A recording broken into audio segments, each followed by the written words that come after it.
Well, Jessica, I suppose you won't be needing this anymore. Margaret Thompson's voice cut through the clatter of Sunday dinner dishes like a knife through butter. She held up my wedding ring between her perfectly manicured fingers, the vintage Art Deco diamond catching the chandelier light in her formal dining room. I've already found a buyer. Carol's daughter-in-law works at that antique jewelry shop downtown, and she says they can give us a fair price. My fork stopped halfway to my mouth. Around the mahogany table, the rest of the family continued eating as if nothing unusual had happened. My ex-husband David kept his eyes fixed on his mashed potatoes, while 14-year-old Tyler shifted uncomfortably in his chair. Only Carol, Margaret's sister, looked as shocked as I felt. "That's my ring, Margaret," I said quietly, setting down my fork with deliberate care. "You can't sell something that doesn't belong to you." Margaret's smile was ice cold. "Oh, but, dear, it does belong to me. It's been in the Thompson family for 3 generations. Just because you wore it for a few years doesn't make it yours." What Margaret didn't know was that I'd been preparing for this exact moment for months. The folder in my purse contained documentation that would change everything. But first, I had to get through this dinner without losing my composure. Before we jump back in, tell us where you're tuning in from, and if this story touches you, make sure you're subscribed, because tomorrow I've saved something extra special for you. The tension in Margaret Thompson's dining room was thick enough to cut with a knife. I sat there, staring at my wedding ring dangling from my former mother-in-law's fingers, feeling like Alice tumbling down the rabbit hole. How had I gotten here? How had a simple Sunday dinner turned into this nightmare? My name is Jessica Williams Thompson, though I suppose it's just Jessica Williams again now. I'm 32 years old, and until 4 months ago, I was married to David Thompson, a man who couldn't stand up to his mother if his life depended on it. I teach 3rd grade at Riverside Elementary here in Ohio, and I've been attending these monthly family dinners for the past 6 years, even after David and I separated because of Tyler. Tyler is David's son from his first marriage, and he's been the light of my life since he was 8 years old. His biological mother died in a car accident when he was just a baby, and when David and I got married, I became the only mother figure Tyler had ever known. Even though David and I were done as a couple, I wasn't about to abandon the boy who called me mom for 6 years. But Margaret Thompson had other plans. "You know, Jessica," Margaret continued, examining the ring with theatrical interest, "I never understood why David gave you great-grandmother Thompson's ring in the first place. It's meant for a Thompson bride, not someone who's just passing through." The insult landed exactly where she intended it to. Margaret had never approved of me from the moment David brought me home to meet her. I wasn't from the right family, didn't have the right background, and according to her, didn't have the right aspirations. I was just an elementary school teacher from the wrong side of Riverside, not the successful businesswoman she'd envisioned for her precious son. "I didn't realize I was just passing through," I replied, keeping my voice steady despite the anger building in my chest. 6 years of marriage seemed fairly permanent to me. David finally looked up from his plate, his face flushed with embarrassment. "Mom, maybe we should discuss this later," he mumbled, shooting nervous glances between his mother and me. "There's nothing to discuss," Margaret snapped. "The ring belongs to the Thompson family, and Jessica is no longer a Thompson. It's really quite simple." Carol cleared her throat uncomfortably. "Maggie, I think Jessica has a point. Legally speaking, that ring was given to her as a gift. You can't just take it back."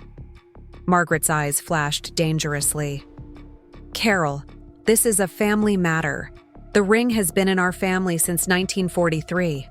My grandmother wore it, my mother wore it, and I wore it. It was never meant to leave the family, permanently." "But I am family," I said quietly. "Tyler is my son, too."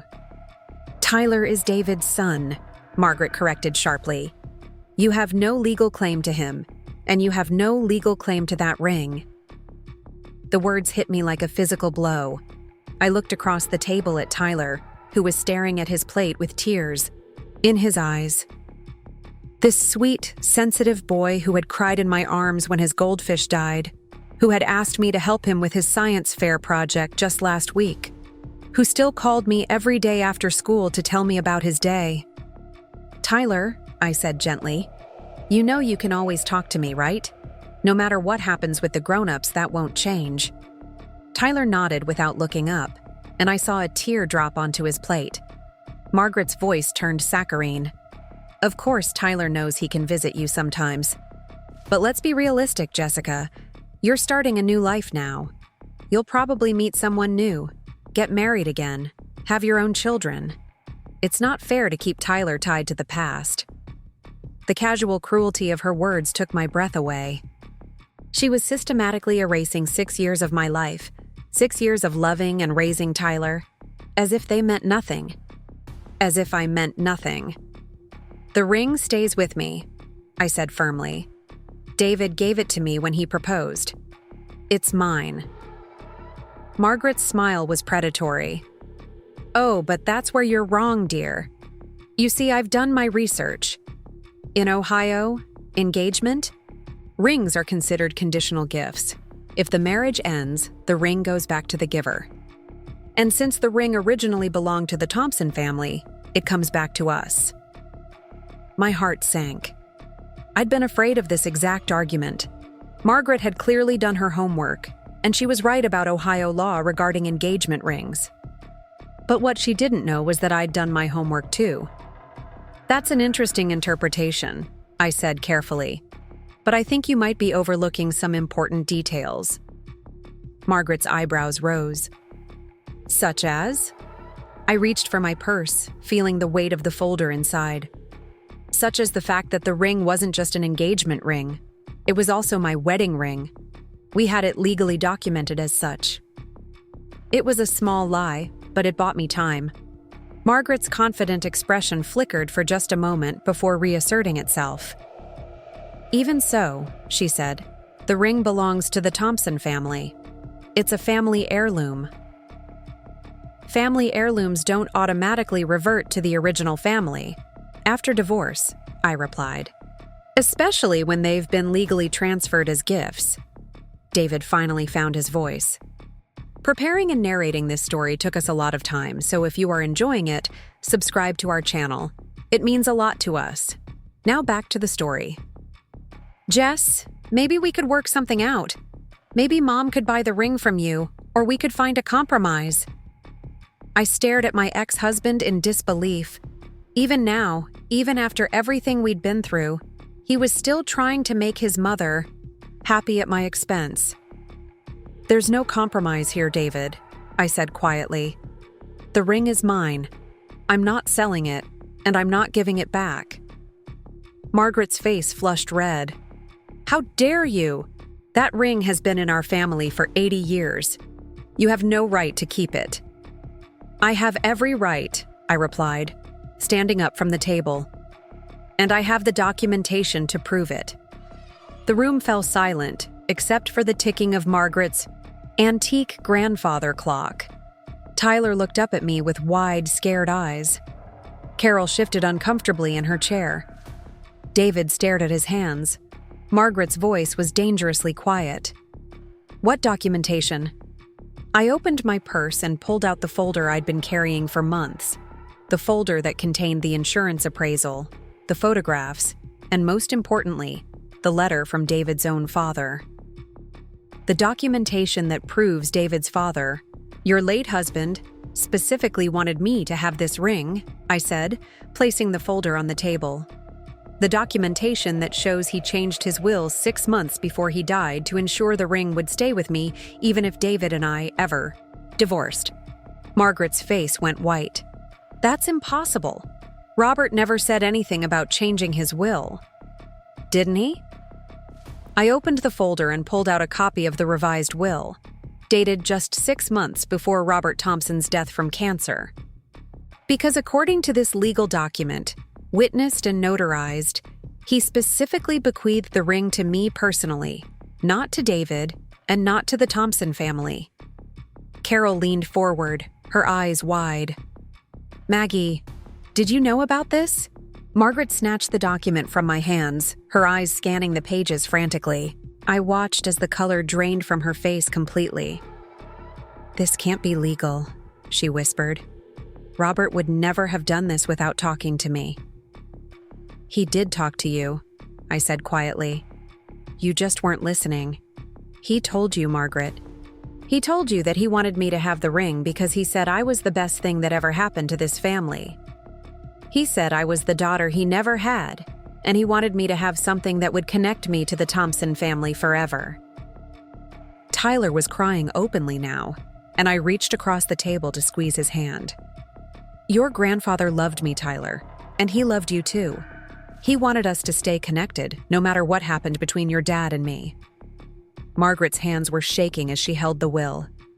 This changes nothing, she said, but her voice lacked its earlier conviction. Robert was sick when he wrote this. He wasn't thinking clearly. He was perfectly clear, I replied. Clear enough to have 2 witnesses and a notary present. Clear enough to have his lawyer explain the implications. Clear enough to write a personal letter explaining his decision. I pulled out the second document, a handwritten letter from Robert Thompson addressed to me personally. Margaret's eyes widened as she recognized her late husband's handwriting. Dear Jessica, I read aloud. If you're reading this, it means I'm gone and Margaret is probably giving you grief about the ring. I want you to know that giving you great-grandmother's ring was the best decision David ever made, and I want you to keep it forever. You brought joy and love into our family when we needed it most, and Tyler needs you in his life. Don't let Margaret bully you into giving up what's rightfully yours. You're a Thompson now, and you always will be. Love, Dad. The silence that followed was deafening. Tyler was crying harder now, and even Carol had tears in her eyes. David looked like he'd been punched in the stomach. Margaret sat frozen, the letter trembling in her hands. When she finally spoke, her voice was barely a whisper. He never told me he felt this way. He tried to, I said gently. You just weren't ready to hear it. The dining room clock chimed 5 o'clock, and the sound seemed to break the spell that had fallen over the room. Margaret carefully folded the letter and placed it back in the folder, her movements slow and deliberate. I need to think about this, she said finally. There's nothing to think about, I replied, taking the folder back. The ring is mine. It was given to me by your husband, legally and with clear intent. I'm not giving it back, and I'm not selling it. Margaret's eyes flashed with a hint of her earlier anger. This isn't over, Jessica. Yes, it is, I said firmly. It's completely over. I stood up from the table, my legs surprisingly steady despite the adrenaline coursing through my body. Tyler, sweetie, I'll see you tomorrow after school, okay? We can work on your science project. Tyler nodded, wiping his eyes with his napkin. I love you, Mom. The words hung in the air like a challenge. Margaret's face crumpled for just a moment before she composed herself. I'll walk you out, David said quietly, rising from his chair. That's not necessary, I replied. I know my way. But as I reached the front door, David caught up with me. Jess, I'm sorry, he said, his voice full of regret. I had no idea about Dad's will. I never would have let Mom do this if I'd known. I turned to face him. This man I'd loved for 6 years. This man who had never once stood up for me against his mother's constant criticism and manipulation. You should have stood up for me anyway, David, I said quietly. Not because of your father's will, but because I was your wife. Because I deserved your support and protection, because it was the right thing to do. David's face crumpled.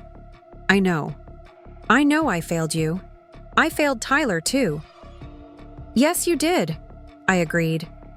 But it's not too late to do better. Tyler needs his father to be strong for him. He needs you to protect him from your mother's manipulation the way you never protected me. I opened the front door, stepping out into the crisp October air. The sun was setting, casting long shadows across Margaret's perfectly manicured lawn.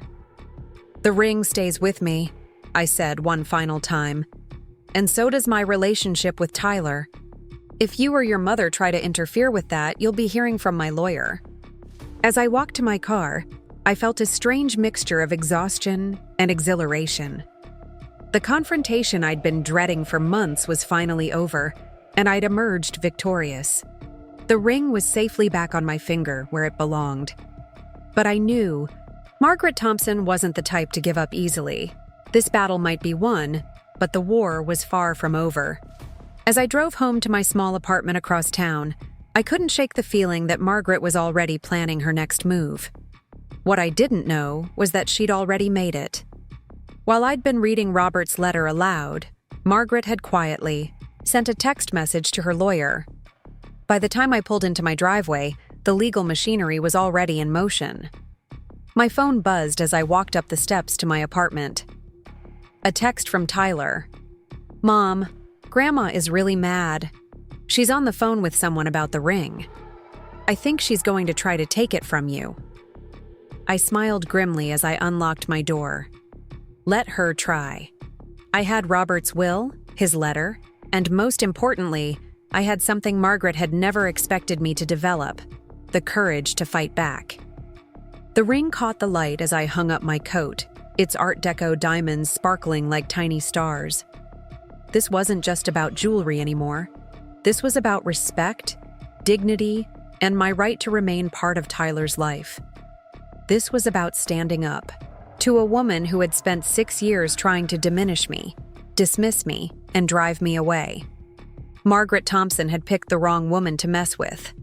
And tomorrow, she was going to find out just how wrong she'd been.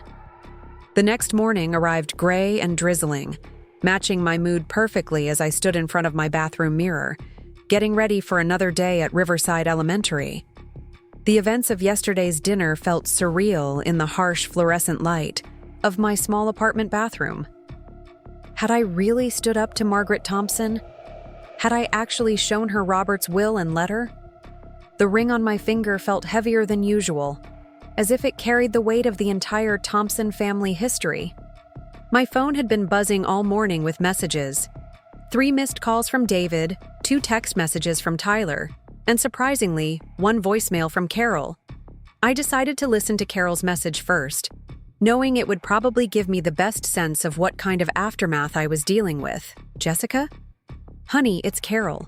I just wanted to call and tell you how proud I am of you for standing up to Maggie yesterday. She's been bulldozing people for years, and it was about time someone had the backbone to push back. Robert would be so proud of you." I remember when he changed that will, he was so worried about what would happen to you if something ever went wrong with your marriage. He saw how Maggie treated you, and he wanted to make sure you'd always have something to remember him by. "Call me if you need anything, sweetheart. I mean it." Carol's message brought tears to my eyes. Robert Thompson had been more of a father to me than my own dad ever was. When I married David, Robert had welcomed me with open arms, never making me feel like an outsider the way Margaret always did. He'd been the one to encourage my teaching career when Margaret suggested I should aim for something more ambitious. He'd been the one to insist I keep my own last name hyphenated with Thompson, saying it showed strength and independence. And apparently, he'd been the one planning to protect me even after his death. Tyler's text messages were typical teenage rambling, but I could read the worry between the lines. "Hey Mom, Grandma was on the phone until like midnight last night. Dad looks like he hasn't slept. Can I come over after school today? I don't want to be here when whatever she's planning happens." David's messages were more direct. "Jess, we need to talk. Mom's talking about getting lawyers involved. Please, call me." I deleted David's messages without responding. 6 years of marriage had taught me that when David said, "We need to talk," what he really meant was, "I need you to do what my mother wants so she'll stop yelling at me." I was done being his buffer against Margaret's wrath. Instead, I called Amanda Rodriguez, my college roommate who had become one of Cleveland's most respected family law attorneys. Amanda and I had stayed close over the years, and she'd been my rock during the divorce proceedings. If Margaret was planning legal action, I needed to be prepared. "Jessica, how did the dinner go yesterday?" Amanda's voice was warm and familiar, instantly making me feel less alone. "About as well as a root canal without anesthesia," I replied, settling into my kitchen chair with a cup of coffee. "Margaret tried to sell my wedding ring right there at the dinner table." "She what?" Amanda's voice shifted into lawyer mode. "Immediately." "Please tell me you're joking." I wish I was. She had it all planned out, apparently. Claimed it was a family heirloom and that I had no right to keep it after the divorce. "Did you show her the will?" "Yes, and Robert's letter too." She looked like she'd seen a ghost. Amanda was quiet for a moment. "How did she react after that?" "She said it wasn't over. And according to Tyler, she was on the phone with someone until midnight." I'm guessing it was a lawyer. "Probably. But Jessica, you have nothing to worry about. Robert's will is ironclad. I reviewed it myself. When he first changed it, remember? He specifically wanted to ensure that Ring would stay with you no matter what happened. Margaret can hire all the lawyers she wants, but she doesn't have a legal leg to stand on." Amanda's confidence was reassuring, but I knew Margaret well, enough to know she wouldn't give up easily. "What if she tries to claim Robert wasn't competent when he changed the will?" "He was sick, Amanda. The cancer was pretty advanced. He was lucid and aware when he made those changes. We have medical records proving his mental competency at the time. Plus, he had 2 witnesses and a notary present. Margaret would have to prove significant mental impairment, and the medicals saw evidence doesn't support that." I felt some of the tension leave my shoulders. So what should I expect? Probably a lot of bluster and intimidation tactics. Margaret strikes me as the type who's used to getting her way through sheer force of personality. When that doesn't work, she'll likely try legal pressure. "But Jessica, I want you to promise me something." "What?" "If she or anyone representing her contacts you directly, don't engage. Refer them to me immediately. Don't try to handle this on your own, even if you think you can. These kinds of family disputes can get ugly fast, and I don't want you caught in the crossfire." After hanging up with Amanda, I felt more centered and prepared for whatever Margaret might throw at me. I had legal backing, documentary evidence, and most importantly, I had the moral high ground. Robert had wanted me to have that ring, and he'd taken legal steps to ensure his wishes would be honored. The rest of my morning routine felt almost normal. I made breakfast, checked my lesson plans for the day, and gathered my school materials. Teaching 3rd grade was my sanctuary, the one place where I felt completely competent and valued. My students didn't care about family drama or legal disputes. They just wanted to learn about fractions and hear me read them stories about brave princesses and clever foxes. The drive to Riverside Elementary took me through the heart of town, past the courthouse where Amanda would defend my rights if necessary, past the antique jewelry shop where Margaret had planned to sell my ring, past the cemetery where Robert Thompson was buried. As I drove, I found myself thinking about the kind of woman I wanted to be moving forward. For too long, I'd been the accommodating daughter-in-law, the peacekeeping wife, the woman who swallowed her words to avoid conflict. But yesterday, I'd been someone different, someone stronger. At school, my colleague Susan noticed my mood immediately. "You look like you didn't sleep much," she said as we set up our classrooms before the students arrived. "Family drama," I replied, not wanting to get into details. "My ex-mother-in-law is being difficult about the divorce settlement." Susan nodded sympathetically. "Been there. My ex's mother tried to get custody of our dog after we split up. Some people just can't let go of control." The comparison made me smile despite everything. Margaret treating me like a borrowed dog that needed to be returned to its rightful owners wasn't far from the truth. As my students filed into the classroom, chattering about their weekend adventures. I felt my spirits lift. These children saw me as Miss Williams, their teacher who helped them with math problems, and praised their creative writing. Here, I wasn't David's ex-wife or Margaret's unwanted daughter-in-law. I was simply Jessica, and that was enough. During lunch break, I received another call from Carol. "Jessica, honey, I have to warn you about something. Maggie called her lawyer this morning, and she's planning to contest Robert's will. She's claiming he wasn't in his right mind when he made those changes." My heart sank. Amanda said that would be hard to prove. It will be, but that doesn't mean Maggie won't try. She's also talking about filing some kind of injunction to prevent you from selling or damaging the ring while the legal dispute is ongoing. "I have no intention of selling or damaging it," I said, unconsciously touching the ring on my finger. "I know that, and you know that, but Maggie's convinced you're going to run off and pawn it out of spite. She's also..." Carol hesitated.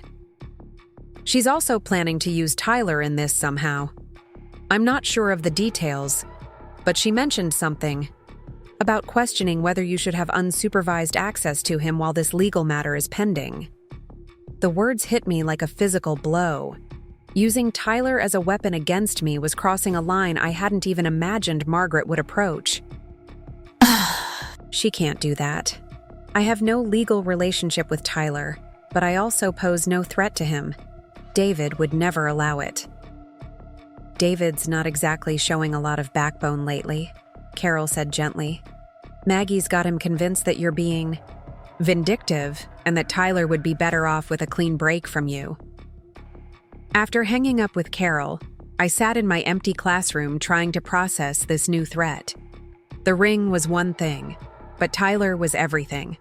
He was the son I'd never had biologically, the child I'd raised and loved for 6 years. The thought of losing him was unbearable. My phone buzzed with a text from Tyler himself. "Mom, can you pick me up from school today? I told Dad I was staying, late for chess club, but I really just want to talk to you without Grandma around." I responded immediately.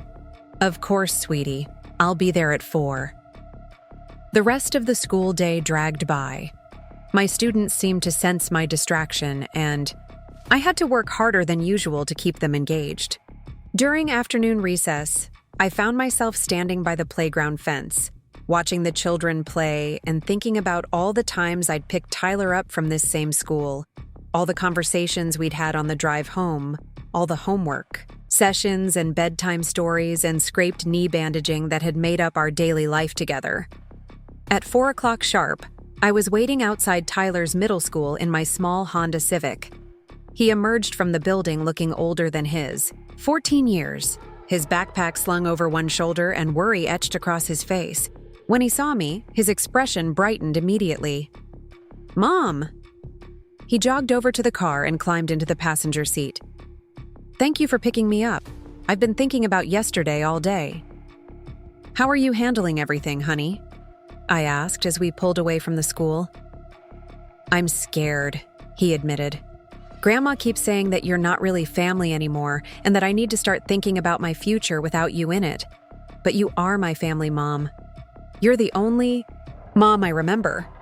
My throat tightened with emotion. "Tyler, no matter what happens with the legal stuff, no matter what anyone says, I will always love you. Always. You will always be my son in every way that matters. But what if Grandma finds a way to stop me from seeing you? What if she convinces Dad that I shouldn't come over anymore?" The fear in his voice broke my heart. "Then we'll figure out another way. I won't abandon you, Tyler. I promise."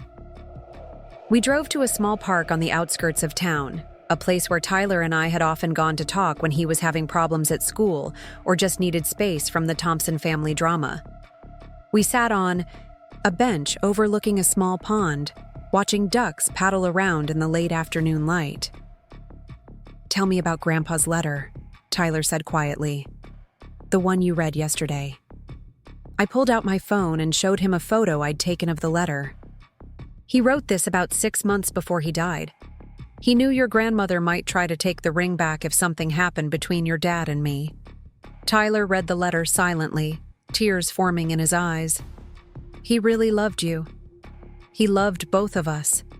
He wanted to make sure we'd always be connected, no matter what. I miss him, Tyler whispered.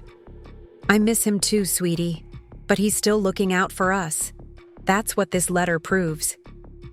We sat in comfortable silence for a while, watching the ducks and enjoying each other's company. This was what mattered. These quiet moments of connection that had nothing to do with legal documents or family politics. This was what I was fighting for. As we drove back toward town, Tyler suddenly sat up straighter. Mom, I have an idea. What if I talked to a judge? What if I told them that I want to keep seeing you no matter what Grandma says? Tyler, honey, it's not that simple. I don't have any legal rights regarding you. But I have rights, don't I? I'm 14. Don't my wishes count for something? His question got me thinking. In Ohio, children Tyler's age did have some say in custody and visitation matters.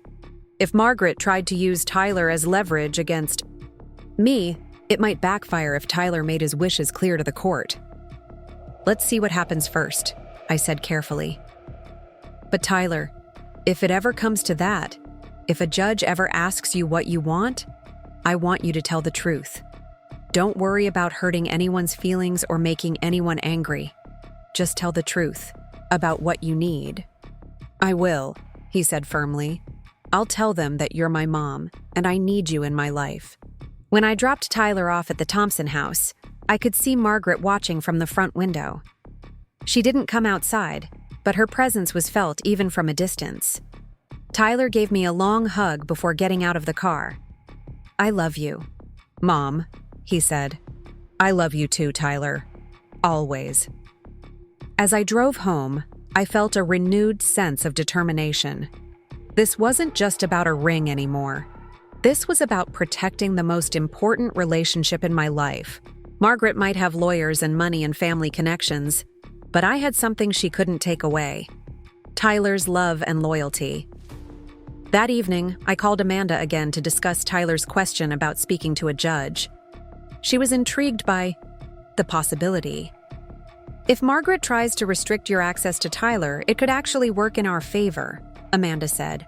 Tyler's old enough that a judge would take his preferences seriously, and if she's using him as a weapon in a property dispute, that's not going to look good for her. I just want to protect him from all this ugliness, I said.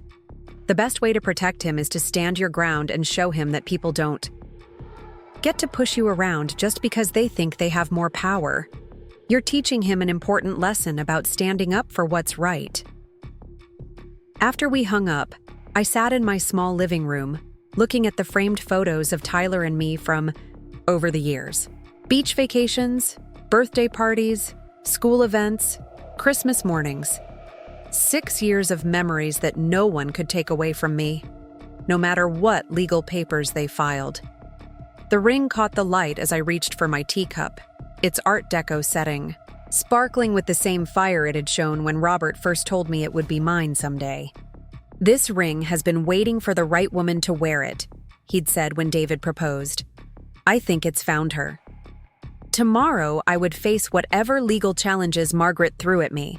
But tonight, I was going to remember what I was fighting for: love, family, and the right to define those things for myself. Part 3. Her Story Foundation.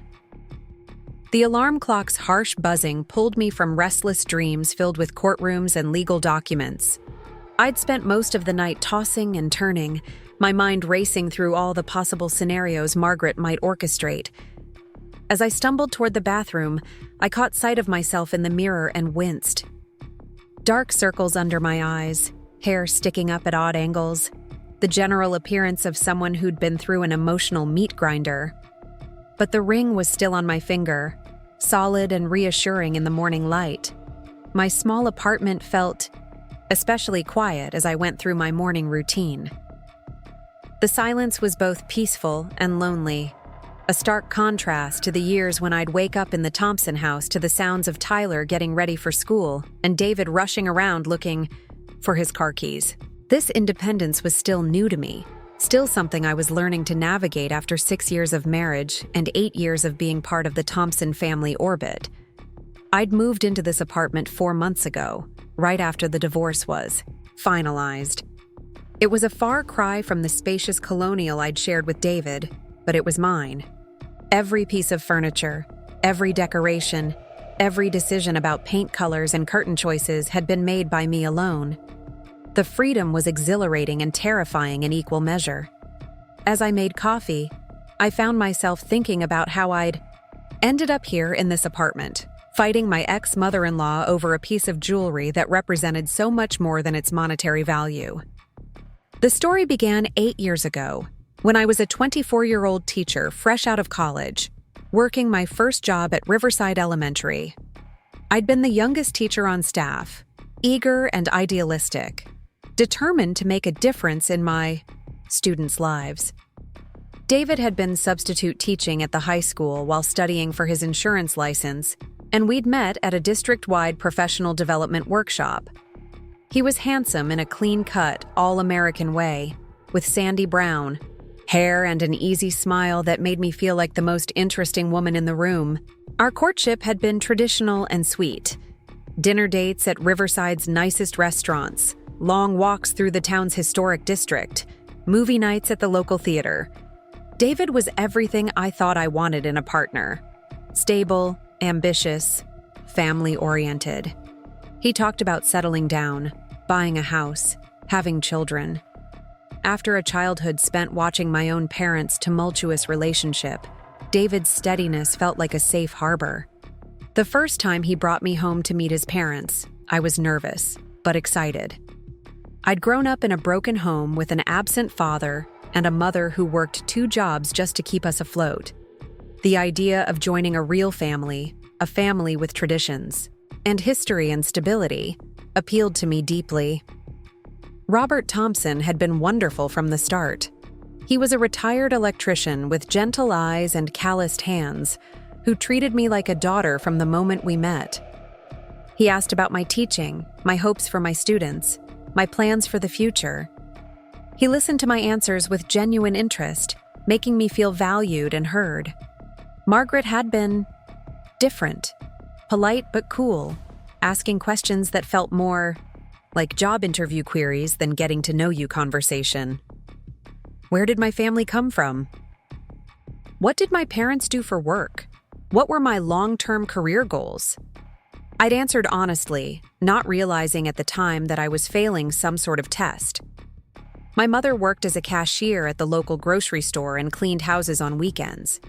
My father had left when I was 12, leaving behind a mountain of debt and a trail of broken promises. I'd paid my way through college with scholarships, student loans, and part-time jobs. I was proud of my background, proud of how hard I'd worked to build a career and a life for myself. But Margaret saw only what I lacked: the right family connections, the right social status, the right level of ambition, in her opinion.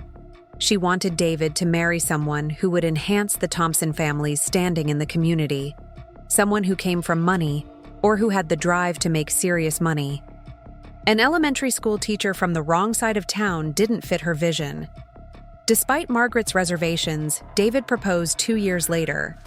The proposal itself was perfect, romantic, and thoughtful, taking place at the same park where we'd had our first official date. But it was Robert who made the moment truly special by insisting that David use his grandmother's ring. "This ring has been waiting for the right woman," Robert had said, his eyes twinkling with warmth. "I think it's found her." Margaret had objected, of course. The ring was too valuable, too significant, too special for someone who might not appreciate its history. But Robert had been firm. "Jessica is going to be part of this family," he'd said. "She deserves to wear the ring that represents that commitment." The wedding planning had been a delicate dance of compromise and conflict. Margaret wanted a large, formal affair that would showcase the Thompson family's social connections. I wanted something smaller and more intimate, focused on the people who truly mattered to us. We ended up with something in between, a reception, at the country club with 200 guests, half of whom I'd never met before. But the real challenge came when I discovered Tyler. David had been married before, briefly, to his high school girlfriend. The marriage had lasted less than 2 years, ending when she was killed in a car accident. Tyler had been just 8 months old when his mother died, and David, overwhelmed with grief and responsibility, had moved back in with his parents while he figured out how to be a single father. David had mentioned Tyler during our courtship, but always in vague terms. "My son lives with my parents. Tyler's doing well in school. Tyler's excited about meeting you." I'd assumed Tyler was a typical kid being raised by typical grandparents. While his father got his life together, the reality was more complicated. Tyler was a sensitive, intelligent child who'd been essentially abandoned by his father for most of his young life. David worked long hours, traveled frequently for his job, and spent most of his free time with me. Tyler had been raised primarily by Robert and Margaret, with David playing the role of fun uncle rather than responsible parent. When David and I got married, Tyler was 8 years old and desperately hungry for parental attention and affection. I fell in love with him almost immediately. He was curious and creative, always asking questions and coming up with elaborate stories and games.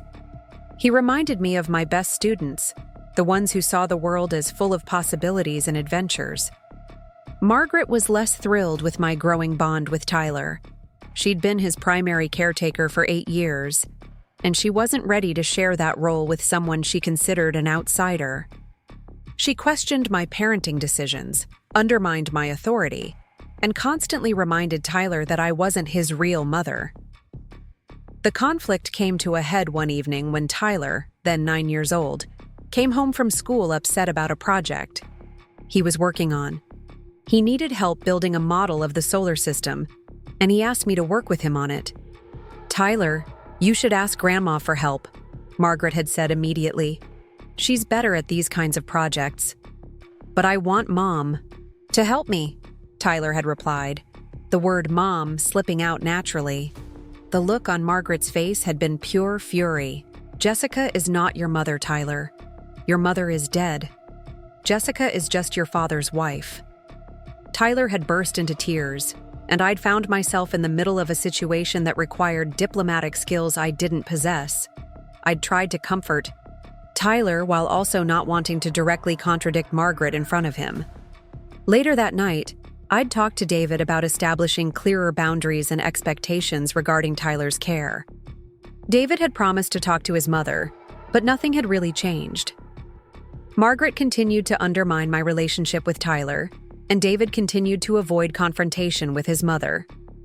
Over the next 5 years, I'd learned to navigate the delicate balance of being Tyler's stepmother while not threatening Margaret's position as his grandmother. I'd attended school events, helped with homework, nursed him through illnesses, and celebrated his achievements. Tyler and I had developed our own traditions and inside jokes, our own special relationship that existed somewhat separately from the larger family dynamics. Robert had been my ally in all of this. He'd seen how much Tyler needed me, how much I loved him, and how good we were together. He'd supported my role in Tyler's life and had often mediated conflicts between Margaret and me. "Tyler needs a mother," he'd told Margaret during one particularly heated argument. "Jessica is doing a beautiful job raising him. Why can't you just be grateful that he has someone who loves him so much?" But Margaret had never been grateful. She'd seen my relationship with Tyler as a threat to her own importance in his life, and she'd spent years trying to minimize my role and influence. The marriage itself had been good for the first few years. David and I had settled into a comfortable routine, bought a house of our own, talked about having children together. But as time went on, cracks began to show. David's inability to stand up to his mother became a constant source of tension. He would agree with me in private, but then defer to Margaret in family situations, leaving me feeling unsupported and alone. The breaking point had come last year when Tyler was going through a difficult period at school. He was being bullied by some older kids, and his grades were suffering. I'd wanted to get him counseling and had researched therapists who specialized in adolescent issues. Margaret had been furious at the suggestion that Tyler needed professional help. "There's nothing wrong with Tyler that a little discipline won't fix," she'd declared. "He's just being dramatic. We don't need outsiders interfering in family business." David had sided with his mother, despite Tyler's obvious distress and my careful explanation of why counseling could help. The argument that followed had been the worst of our marriage, with accusations and resentments that had been building for years finally coming to the surface. "You never support me," I'd shouted at David.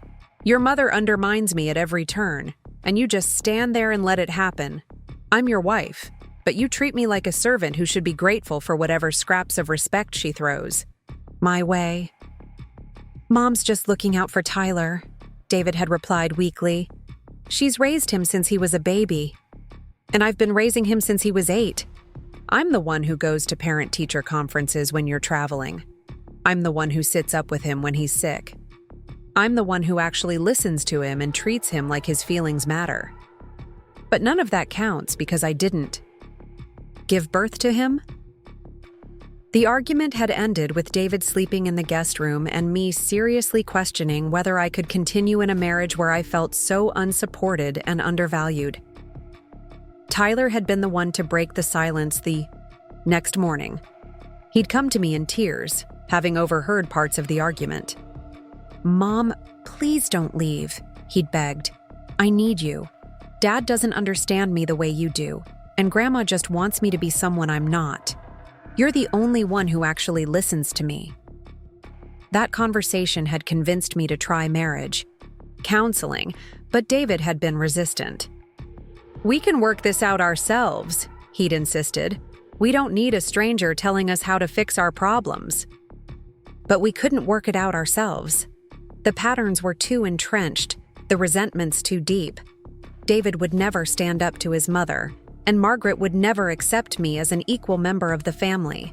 I was trapped in a role that required me to be grateful for whatever consideration I received while never being allowed to assert my own needs or opinions.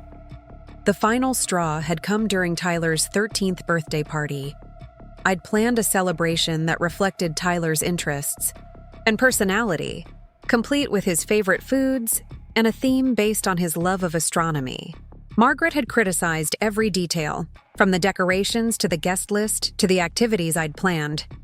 "This isn't appropriate for a Thompson family celebration," she'd announced. "We have standards to maintain." When Tyler had opened his gifts and expressed genuine excitement about the telescope I'd bought him, Margaret had sniffed disapprovingly. "That's an expensive toy that he'll probably lose interest in within a month."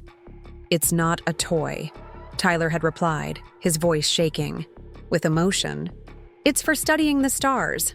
Mom knows I want to be an astronomer someday." "Don't be ridiculous," Margaret had snapped.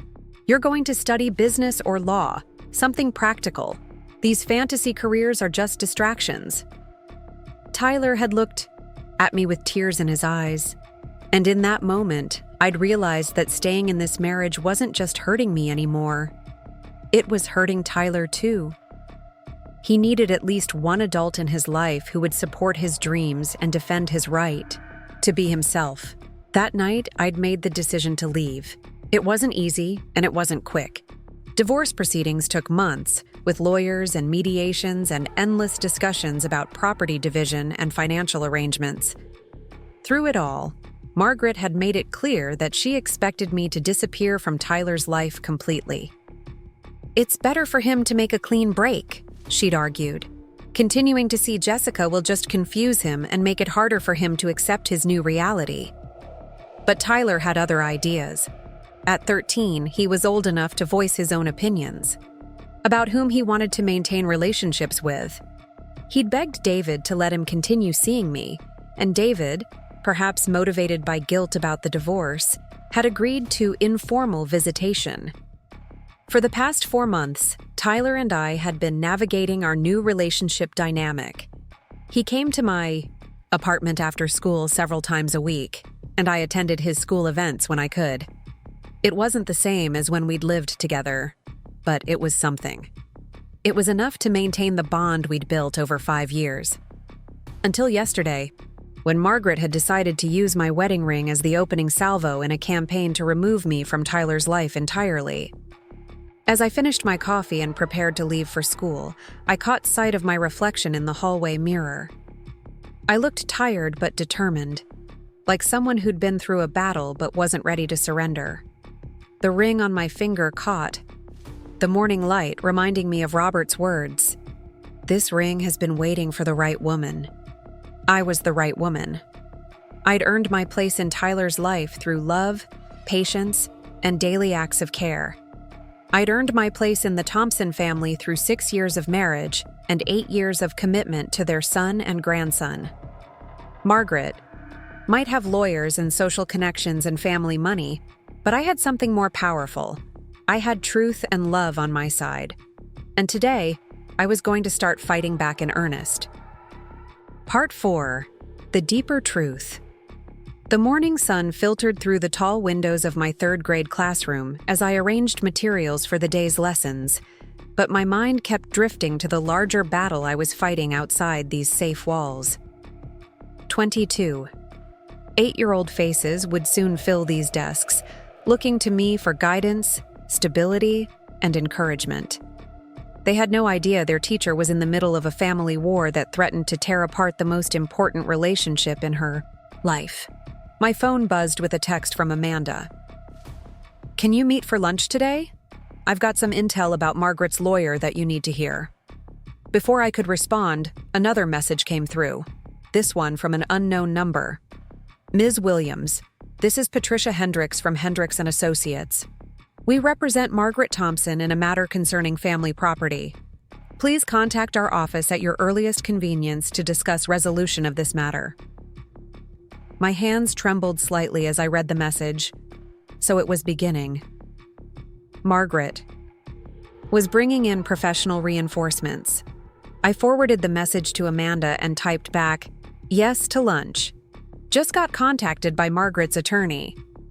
The response came immediately. "Do not respond to them. Forward everything to me. This is starting faster than I expected." As my students began filtering into the classroom, chattering about weekend adventures and playground drama, I forced myself to focus on the present moment. These children needed me to be fully present, to be the steady, caring adult they counted on. Whatever legal machinations Margaret was orchestrating could wait until lunch. But throughout the morning, as we worked through math problems and reading comprehension exercises, I found my mind wandering to the deeper currents of the conflict I was facing. This wasn't really about a wedding ring, any more than the Civil War had been really about states' rights. This was about power, control, and the fundamental question of who got to define family in the Thompson household. Margaret had ruled her family like a benevolent dictator for decades. She'd raised Tyler while David worked, made most of the important decisions about his education and activities, and maintained strict control over family traditions and expectations. When Robert was alive, he'd provided some balance to her authority, but since his death 2 years ago, Margaret's influence had become absolute. My presence in the family had always been a threat to that absolute authority. I brought different ideas about parenting, different values, different ways of relating to Tyler. Where Margaret emphasized discipline and conformity, I encouraged creativity and self-expression. Where she focused on maintaining family reputation and social standing, I cared more about Tyler's emotional well-being and individual development. The conflict had been building for years, but it had been manageable as long as I was married to David. My status as David's wife gave me some protection, some legitimate claim to a voice in family decisions. But now that I was divorced, Margaret saw an opportunity to eliminate the threat entirely. What she didn't understand was that my relationship with Tyler had grown beyond anything she could control through legal maneuvering. Tyler was 14 now, old enough to think for himself and make his own decisions about the people he wanted in his life. He'd chosen me, repeatedly and consistently, despite Margaret's efforts to diminish my role. During lunch, I met Amanda at a small cafe downtown, far enough from the school to ensure privacy for our conversation. She was already waiting when I arrived, her expression serious as she studied documents spread across the table. "Patricia Hendricks is good," Amanda said without preamble. "She specializes in estate disputes and family property issues. Margaret's not messing around." "What's their strategy likely to be?" I asked, settling into the chair across from her. Based on the initial contact, I'd guess they're going to challenge Robert's mental competency when he changed the will. They'll argue that the cancer medication affected his judgment, that he was manipulated or coerced, or that he didn't understand the full implications of what he was doing. My heart sank. Can they make that stick? It's going to be tough for them. Robert's medical records show he was lucid and mentally sharp right up until the end. The changes to his will were made 6 months before he died, when he was still relatively healthy. Plus, he had witnesses, proper legal representation, and he left a detailed explanation of his reasoning. Amanda pulled out a file folder. "I've been doing some research on Margaret's financial situation. Did you know she's been having money problems since Robert died?" I shook my head. Margaret had always been careful to maintain the image of financial stability and social status. Robert's pension died with him, and they didn't have as much in savings as everyone assumed. The house has a reverse mortgage on it, and Margaret's been struggling to keep up with the payments. She's also been covering Tyler's expenses, his school fees, sports equipment, all the things that add up with teenagers. This information cast Margaret's actions in a new light. So she needs the money from selling the ring. That's my guess. $8,000 would go a long way toward solving her immediate financial problems. But there's something else, Jessica. Something more concerning. Amanda's expression grew more serious. I've been looking into legal precedents for cases like this, and I found something troubling. In Ohio, if a person contests a will and loses, they can be held responsible for the other party's legal fees. But if they win, or if the case is settled out of court, each party pays their own costs. Meaning Margaret's taking a calculated risk. If she can drag this out long enough and make it expensive enough for you, she might be able to force you into a settlement where you give up the ring in exchange for not having to pay mounting legal fees. The strategy was coldly calculating and entirely in character for Margaret. She'd always been willing to use whatever leverage. She had to get what she wanted, and now she was weaponizing the legal system itself. "There's more," Amanda continued. "I did some digging into Margaret's background, and I found some interesting information about her relationship with Robert's first wife, Tyler's biological grandmother." I leaned forward, intrigued. I'd never heard much about Robert's first marriage, only that his wife had died young and that he'd raised David as a single father until he married Margaret when David was 12. Robert's first wife, Catherine, came from a wealthy family. When she died, she left behind some valuable jewelry and family heirlooms. According to the probate records I found, Margaret convinced Robert to sell most of Catherine's jewelry to pay for David's college education. Including the ring? No, that's the interesting part. The ring Tyler's great-grandmother left behind wasn't Catherine's engagement ring. It was a separate piece, a family heirloom that had been passed down through Catherine's family for generations. Robert specifically kept that ring, according to the records, because he wanted to preserve something of Catherine's legacy for future generations. This revelation added another layer of complexity to the situation. So, the ring doesn't just represent the Thompson family legacy, it represents Tyler's biological grandmother's legacy too. Exactly. And Margaret sold off everything else from Catherine's family without preserving anything for Tyler. The ring is literally the only connection he has to his biological grandmother's family history. The weight of this information settled over me like a heavy blanket. I wasn't just fighting for a piece of jewelry, or even for my own right to keep a gift from Robert. I was fighting to preserve Tyler's connection to his biological grandmother, a woman he'd never known, but whose memory deserved to be honored. "Does Tyler know any of this?" I asked. I doubt it. Margaret's never been one to dwell on the past, especially when it comes to other women's roles in the family. But Jessica, this information could be crucial if this goes to court. It shows a pattern of Margaret disposing of family heirlooms for financial gain, and it establishes that Robert specifically intended for this ring to be preserved as a family legacy. After lunch, I returned to school with my head spinning from all the new information. The simple story I'd thought I understood, Margaret wanting back a family heirloom, had revealed itself to be much more complex. This was about money, control, and a decades-long pattern of Margaret erasing other women's contributions to the Thompson family history.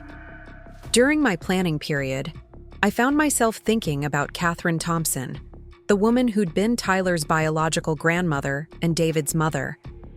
What had she been like? What would she think about Margaret's attempts to claim ownership of her family's ring?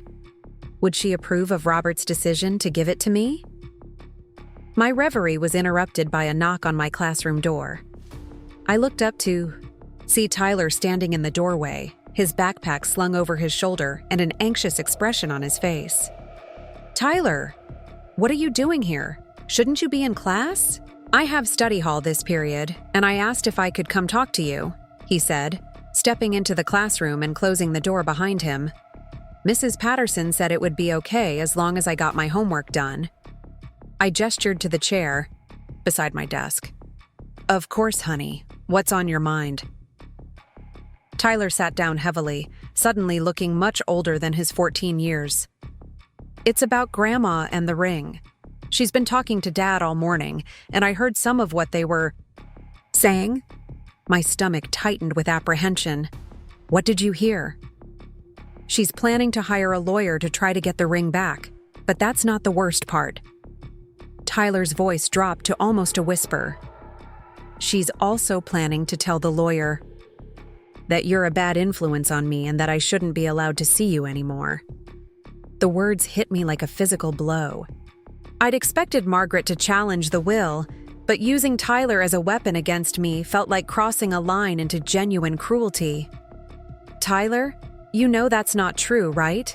You know I would never do anything to hurt you or be a bad influence?" "Of course I know that." Tyler's voice cracked with emotion. "You're the best thing that's ever happened to me. You're the only adult who actually listens to me and cares about what I think and feel. Grandma just wants me to be this perfect little robot who never questions anything and always does exactly what she says." I reached over and squeezed Tyler's hand. "Honey, I need you to know that no matter what happens with the legal stuff, I will always love you and I will always be here for you. Always." "But what if she finds a way to stop me from seeing you? What if she convinces a judge that I'd be better off without you?"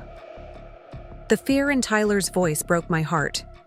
"Tyler, you're 14 years old. In Ohio, judges take the preferences of children your age very seriously in custody and visitation matters.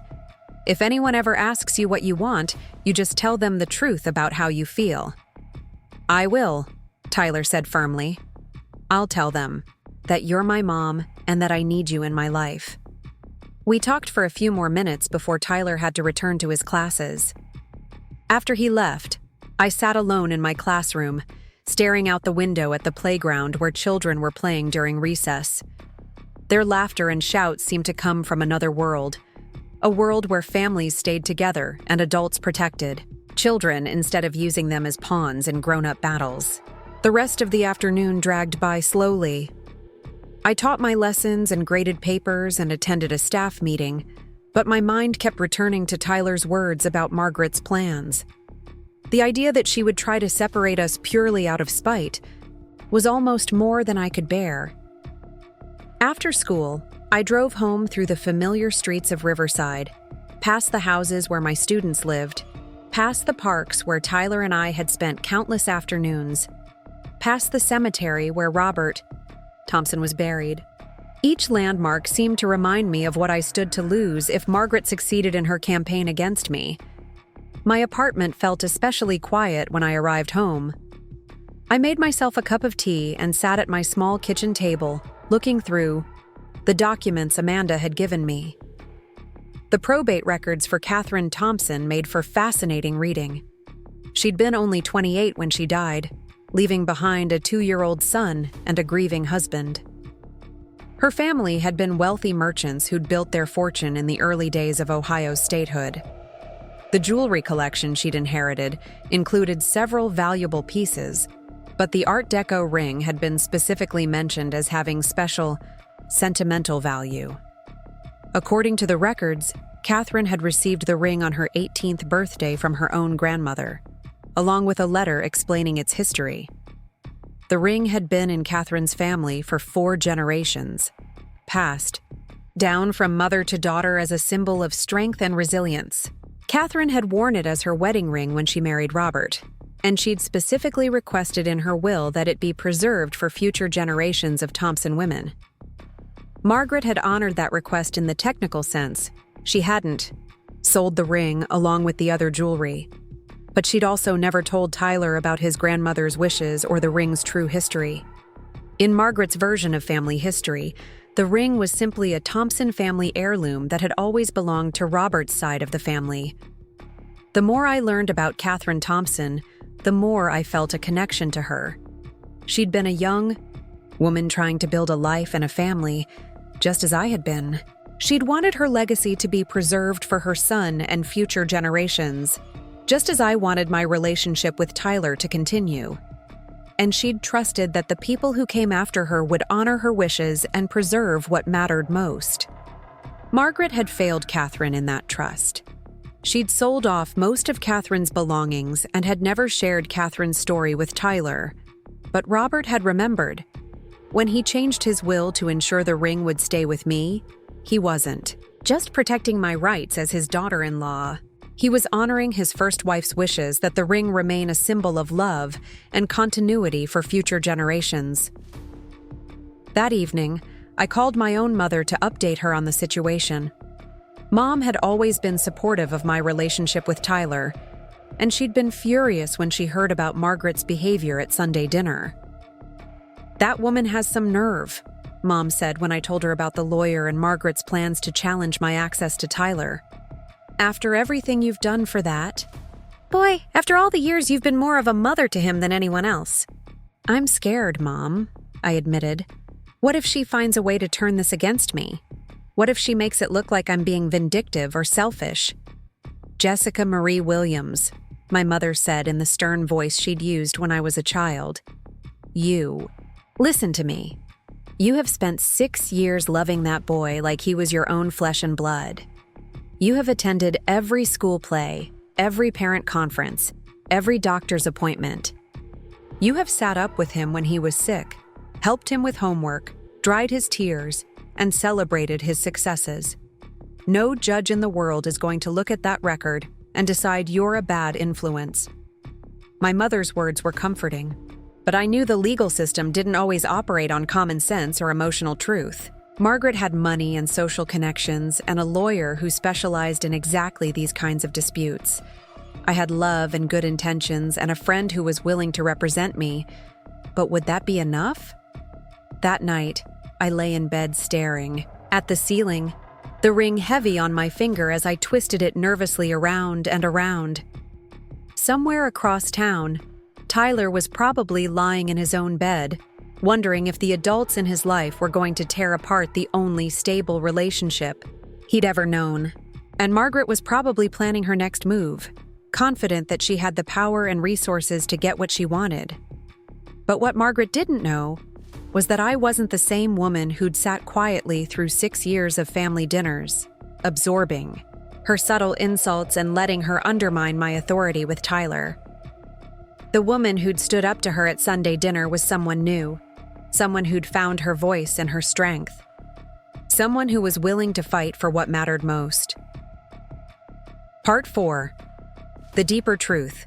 Wednesday morning arrived with the kind of gray, drizzling rain that seemed to match the weight settling over my shoulders. I'd barely slept, my mind churning through all the implications of what Amanda had told me about Margaret's financial situation and her strategy. As I got ready for school, I found myself moving through my morning routine with the mechanical precision of someone trying to maintain normalcy while everything around them shifted like quicksand. The ring felt different on my finger today, heavier somehow, as if it carried not just the weight of diamonds and platinum, but the accumulated pressure of generations of family expectations and conflicts. Margaret Thompson's ring. That's what it really was. Not just a Thompson family heirloom, but a connection to a young woman who died decades before I was born, leaving behind hopes and dreams for her son's future that had never been fully honored. At school, I threw myself into teaching with an intensity that surprised even me. We were working on a unit about family histories, having students research their genealogies and create family trees. The irony wasn't lost on me as I helped 8-year-olds trace their family connections, while my own place in the Thompson family tree was being challenged by lawyers and legal documents. During lunch, my phone buzzed with a call from Carol. I stepped into an empty classroom to take it, grateful for her ongoing support in this increasingly complex situation. "Jessica, honey, I need to warn you about something." Carol's voice was tight with worry. "Maggie called me this morning, and she's completely lost her mind over this ring business." "What do you mean?"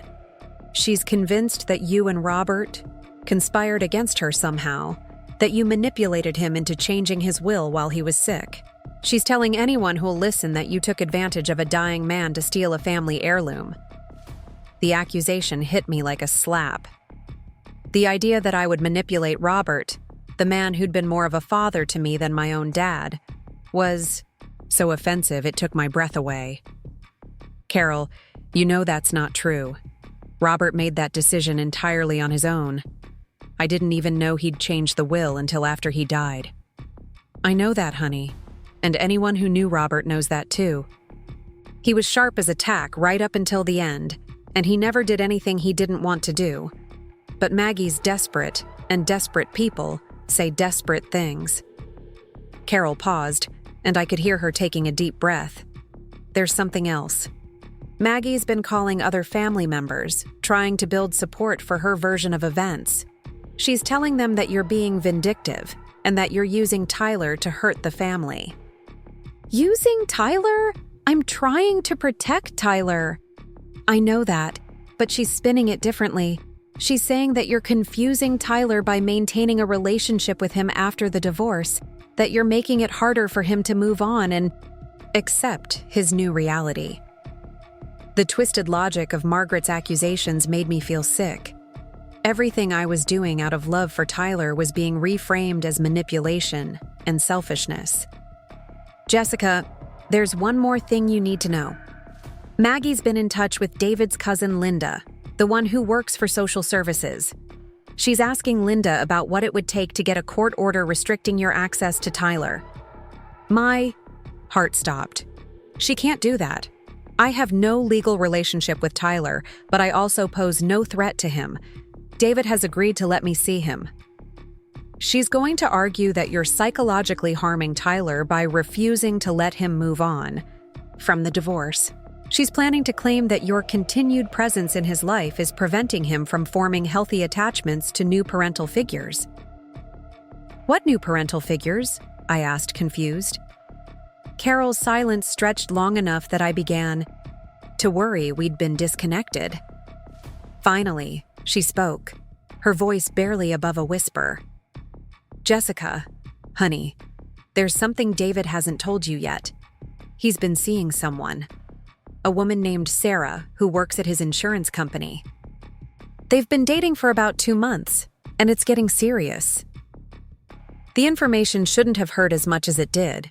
David and I were divorced after all, and we'd both moved on with our lives. But the idea that he was already introducing someone new into Tyler's life while Margaret was trying to remove me from it felt like a betrayal of everything we'd built together. "Does Tyler know?" "Maggie mentioned something about him meeting Sarah last weekend.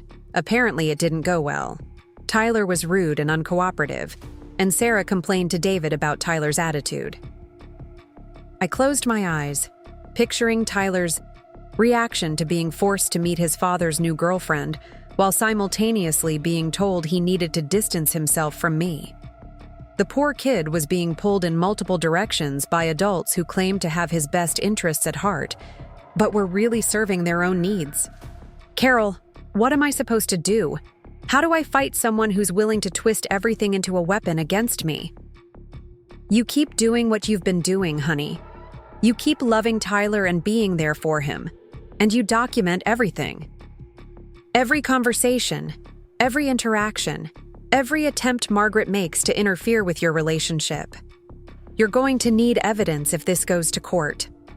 After hanging up with Carol, I sat alone in the empty classroom, staring out the window, at the playground where children were playing in the drizzling rain.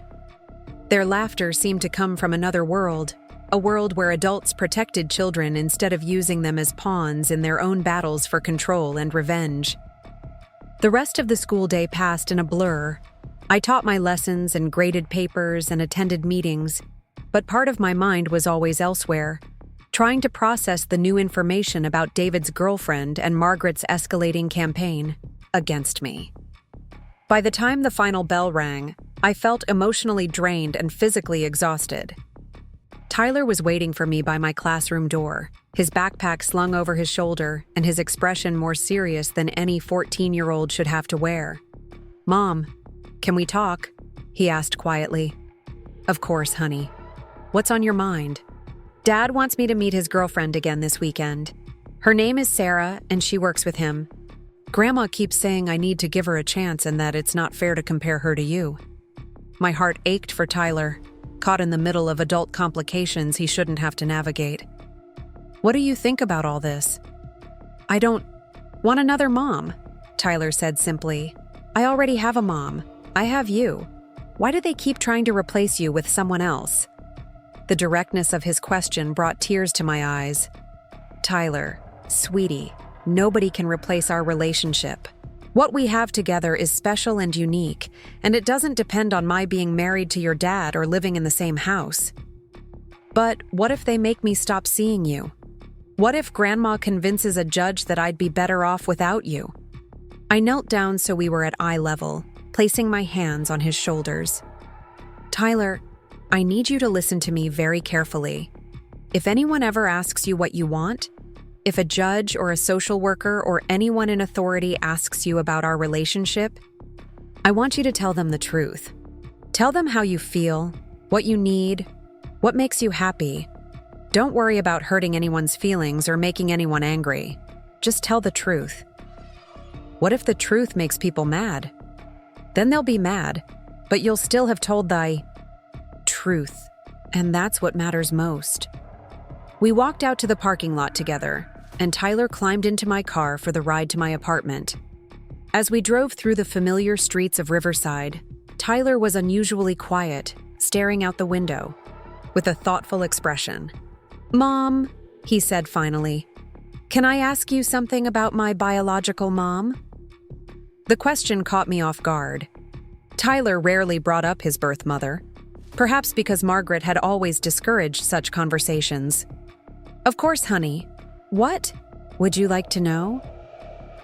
"Grandma says she was a wonderful woman who would want me to be happy and successful, but she never tells me anything specific about her. What was she really like?" I realized this was an opportunity to share what I'd learned about Margaret Thompson, to help Tyler understand his connection to the ring and his grandmother's legacy. "Your biological grandmother was named Catherine, and from what I've learned about her, she was a strong, loving woman who cared deeply about family and the future. She came from a family that valued education and creativity, and she specifically wanted certain things preserved for future generations." "Like what?"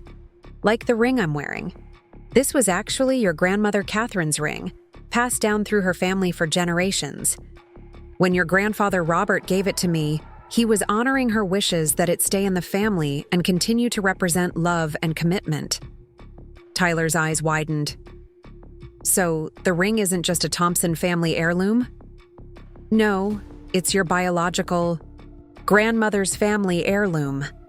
It represents her hopes and dreams for her descendants, including you. Tyler was quiet for a long moment, processing this information. So, when Grandma Margaret tries to take it back, she's not just taking it from you, she's going against what my real grandmother wanted? The question was more perceptive than I'd expected from a 14-year-old, but Tyler had always been mature for his age.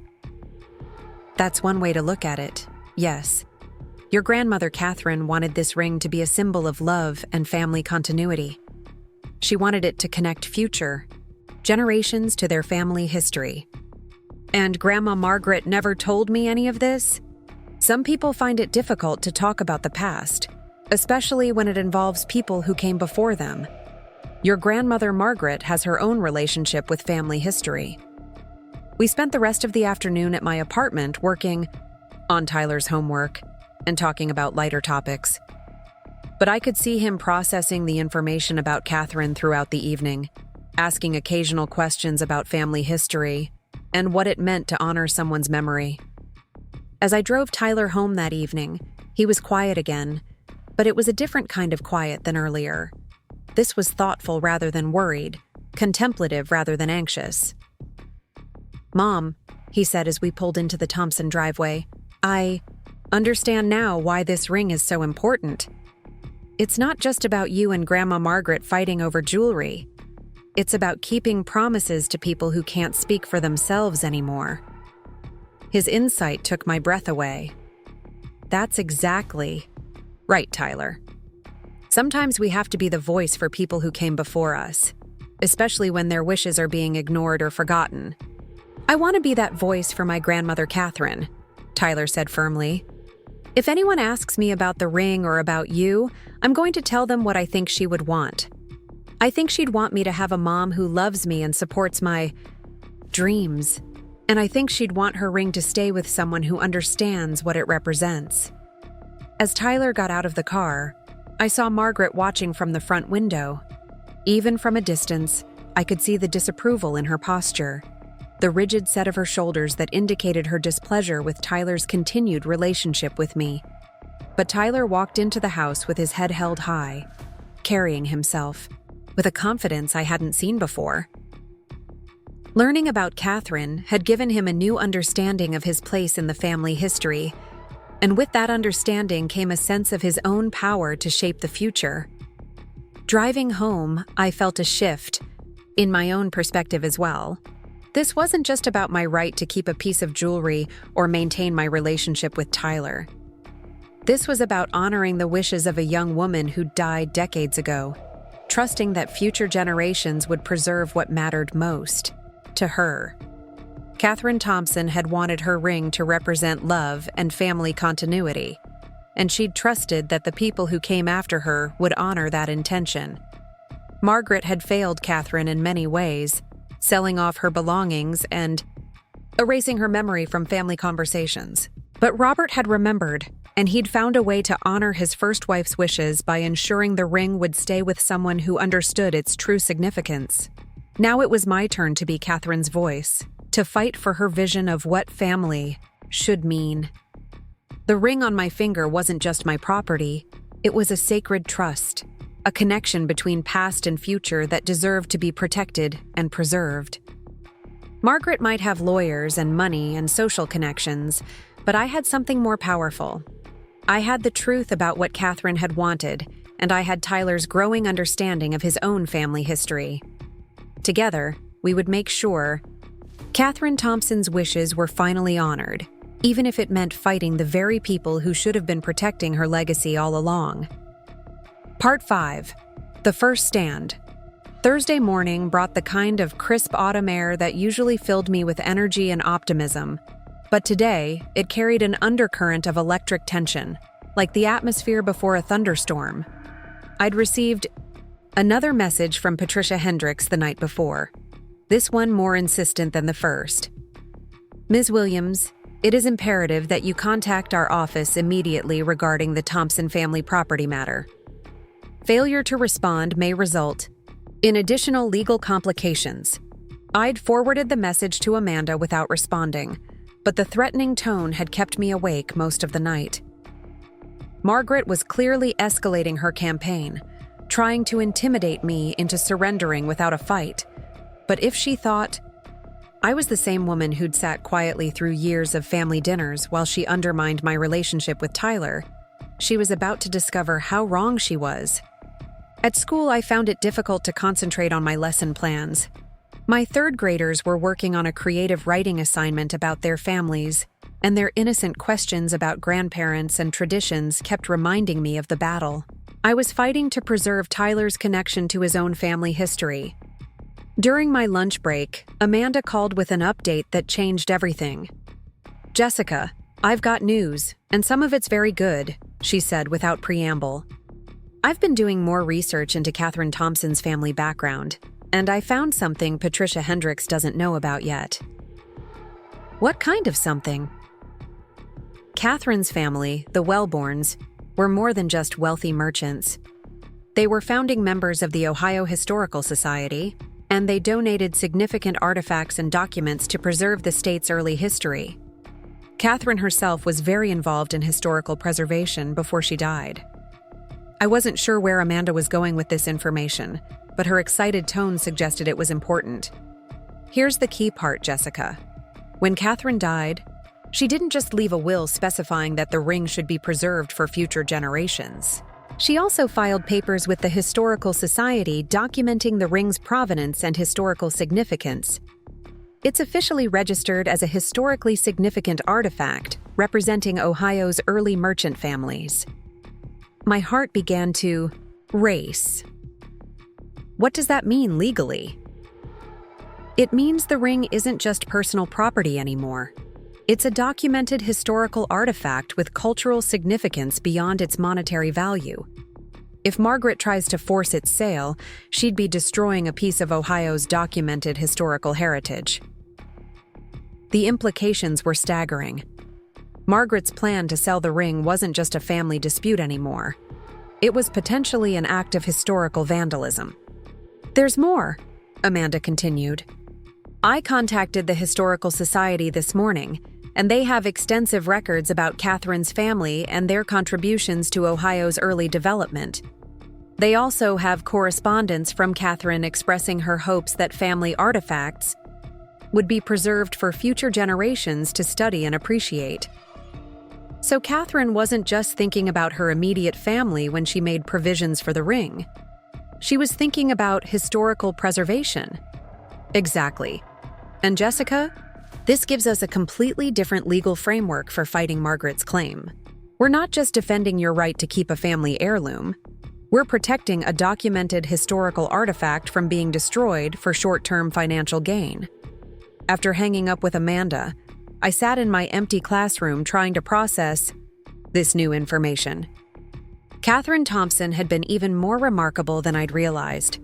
She'd been a young woman with a vision that extended far beyond her own family's immediate needs, someone who understood that preserving history required active effort and legal protection. The ring on my finger felt different now, not just heavier, with personal significance but charged with historical importance. I was wearing a piece of Ohio's documented heritage, something that scholars and historians had deemed worthy of preservation for future generations. My phone buzzed with a text from Tyler. "Mom, something weird is happening at home. Grandma had some woman here this morning asking questions about you and me. Dad looked really uncomfortable. Can you pick me up after chess club today?" The message sent a chill down my spine. Margaret was clearly expanding her campaign beyond lawyers and legal threats. She was investigating me personally, looking for ammunition to use against me in court. I texted back, "Of course, honey. I'll be there at 4:30. Are you okay?" "I'm fine, but I'm worried about what Grandma is planning. The woman asked me a lot of questions about our relationship and whether I felt pressured to spend time with you." My hands were shaking as I typed my response. "Just tell the truth, Tyler. Always tell the truth. That's all anyone can ask of you." The rest of the school day dragged by interminably. I taught my afternoon lessons on autopilot, my mind churning through all the possible scenarios Margaret might be orchestrating. If she was bringing in investigators or social workers to question Tyler about our relationship, she was serious about trying to have my access to him legally restricted. When the final bell rang, I gathered my things and drove straight to Tyler's school, arriving 15 minutes early and using the time to call Amanda with an update about Tyler's text. "She's moving faster than I expected," Amanda said, her voice tight with concern. "If she's already interviewing Tyler, she's probably planning to file for some kind of emergency restriction on your access to him." "On what grounds?" "She'll claim you're psychologically harming him by maintaining the relationship after the divorce. She'll argue that he needs to move on and form new attachments, and that your presence is preventing healthy adjustment to his new family situation." "His new family situation?" "David's girlfriend." If they're serious about their relationship, Margaret will argue that Tyler needs to accept Sarah as a potential stepmother, and that your continued presence is sabotaging that process. I felt sick. Margaret was going to use David's new relationship as justification for removing me from Tyler's life entirely. She was painting me as the bitter ex-wife who couldn't let go, the selfish woman who put her own needs above Tyler's emotional well-being. "Amanda, what do I do? How do I fight this?" "You document everything. Every interaction, every conversation, every attempt to interfere with your relationship with Tyler. And you prepare Tyler for the possibility that he might have to speak to a judge or social worker about what he wants." Tyler emerged from the school building at exactly 4:30, looking older and more serious than any 14-year-old should have to look. He climbed into my car with a heavy sigh, dropping his backpack on the floor and immediately launching into an account of the morning's events. The woman's name was Mrs. Patterson, and she said she was a family counselor or something like that. She asked me all these questions about how I felt about the divorce, whether I was angry or confused, whether I felt caught in the middle of adult problems. "What did you tell her?" I told her the truth. I said the divorce made me sad, but that it wasn't anybody's fault, and that I understood sometimes marriages don't work out. I told her that you and Dad both love me and that I don't feel caught in the middle of anything. Tyler paused, looking out the window as we drove toward my apartment. But then she started asking weird questions about whether you ever said bad things about Dad or Grandma, whether you tried to turn me against them, whether I felt like I had to choose sides. "And what did you say to those questions?" I told her that was ridiculous. I said you never say anything bad about anyone, that you always tell me to respect Dad and Grandma even when they make decisions I don't like. I said you're always encouraging me to have good relationships with everyone in my family. Tyler's voice grew stronger as he continued. "But then she asked me about the ring, Mom. She asked if I knew you and Grandma were fighting about jewelry, and whether that made me feel uncomfortable or worried." My stomach clenched. Margaret was using Tyler as a source of information about our conflict, putting him in the impossible position of having to navigate adult legal disputes. "What did you tell her about the ring?" I told her it was Grandma. "Catherine's ring, and that Grandpa Robert wanted you to have it because you were part of our family." I told her that Grandma Margaret was trying to take it away from you even though it wasn't really hers to take. Tyler turned to look at me directly. "Mom, I also told her something else.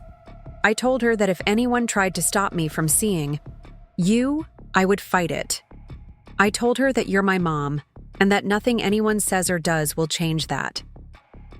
The fierce determination in Tyler's voice brought tears to my eyes. This 14-year-old boy was showing more courage and clarity than most of the adults in his life. "Tyler, I'm so proud of you for telling the truth, even when it was difficult. But I want you to know that you don't have to fight this battle alone. I'm going to do everything I can to protect our relationship." "I know you will, Mom, but I'm not going to just sit back and let them push you out of my life. I'm old enough to have a say in this, and I'm going to use that voice." We spent the rest of the afternoon at my apartment, working on homework and talking about lighter topics, but the morning's interview hung over us like a dark cloud. Tyler was clearly processing the implications of Margaret's escalating campaign, and I could see him growing more determined with each new development. As evening approached, Tyler's phone buzzed with a text from David. "Tyler, please come home. By 6 p.m. We need to discuss your conversation with Mrs. Patterson." Tyler showed me the message, his expression darkening. "They're going to try to spin what I said, aren't they? They're going to try to make it look like you coached me or influenced my answers." Maybe. But Tyler, you just keep telling the truth. No matter what anyone says or implies, you stick to what you know to be true about our relationship and how you feel. As we drove back to the Thompson house, Tyler was quiet but resolute. When we pulled into the driveway, both David and Margaret were visible through the front window, clearly waiting for Tyler's return. "Mom," Tyler said before getting out of the car, "I want you to know that whatever they say to me tonight, whatever arguments they make, I'm not changing my mind about us. You're my family, and that's not negotiable." The conviction in his voice was startling. This 14-year-old boy had found his voice and his strength, and he was prepared to use both to defend what mattered most to him. "I love you, Tyler. Always remember that." "I love you too, Mom, and I'm going to make sure everyone knows it." As Tyler walked into the house, I saw Margaret meet him at the door, her expression stern and disapproving. Even from the car, I could see her launching into what was clearly a prepared lecture about his conversation with the family counselor. But Tyler didn't cower or apologize. He stood straight and listened to whatever Margaret was saying, then responded with what appeared to be calm, measured words. I couldn't hear the conversation, but I could see that Tyler was holding his ground, refusing to be intimidated or manipulated. Driving home, I felt a shift in the entire dynamic of the conflict. Margaret had made a critical miscalculation by bringing in outside investigators and trying to use Tyler as a source of information against me. Instead of intimidating him into compliance, she'd awakened his sense of justice and his determination to protect our relationship. Tyler was no longer just the prize being fought over in this battle. He was becoming an active participant, a voice for his own needs and desires, and his voice was clearly, unequivocally on my side. At home, I called Amanda to update her on Tyler's account of the morning interview and his response to David's summons home. "This is actually good news," Amanda said after hearing the full story. "Tyler's answers to the investigator support everything we've been saying about your relationship with him, and his determination to maintain that relationship, despite family pressure, shows that he's making his own choices based on his own needs, not because of any manipulation on your part." The call came at 7 o'clock on Friday morning, jarring. Me awake from the first decent sleep I'd had all week. Amanda's voice was electric with excitement but also urgency. "Jessica, you need to get down to my office immediately. Patricia Hendricks just filed an emergency motion to restrict your access to Tyler, but she made a massive mistake. She also filed papers to force the immediate sale of the ring, and she did it without knowing about the Historical Society registration." I was already reaching for my clothes before Amanda finished speaking. "What kind of mistake?" "She's claiming the ring is just personal property with purely sentimental value, and she's asking the court to order its immediate liquidation to prevent you from hiding or destroying evidence." "But Jessica, when you file papers claiming a registered historical artifact is worthless sentimental property, you're essentially committing perjury." My heart pounded as I processed the implications. "So she's trapped herself?" "Completely. I've already contacted the Ohio Historical Society, and they're sending a representative to court today to testify about the ring's documented significance. Patricia either didn't do her homework, or Margaret lied to her about the ring's true status." I was dressed and out the door within 10 minutes, my mind racing through everything that had led to this moment.